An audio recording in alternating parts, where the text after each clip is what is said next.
आप सभी लोग के सामने एक लाचारी गीत सुनाने जा रही हूँ। आप लोग सुनिएगा, कमेंट बॉक्स में बताइएगा हमारा गीत कैसा लगा। उगल बाया जोरिया चोरावा लूटे मोर गहनावा हो। उगल बाया जोरिया चोरावा लूटे मोर गहनावा हो। ससुर के जगाई सासु बैठे दूस मनवा हो। ससुर के जगाई सासु बैठे दूस मनवा हो। अब के जगाई पियावा छावे परदेसवा हो।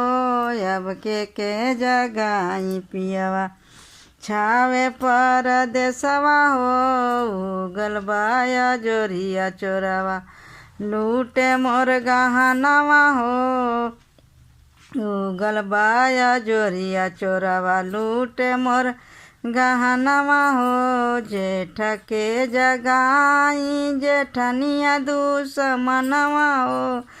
अब के जगाई पियावा छावे परदेसवा हो। अब के जगाई पियावा छावे परदेसवा हो। उगल बाया जोरिया चोरावा लूटे मोर गहनावा हो। उगल बाया जोरिया चोरावा लूटे मोर गहनावा हो। देवर के जगाई देवरानी दूस मनवा हो। देवर के जगाई देवरानी दूस मनवा हो। अब के जगाई पियावा छावे परदेसवा हो। अब के जगाई पियावा छावे परदेसवा हो। उगल बाया जोरिया चोरावा लूटे मोर गहनावा हो।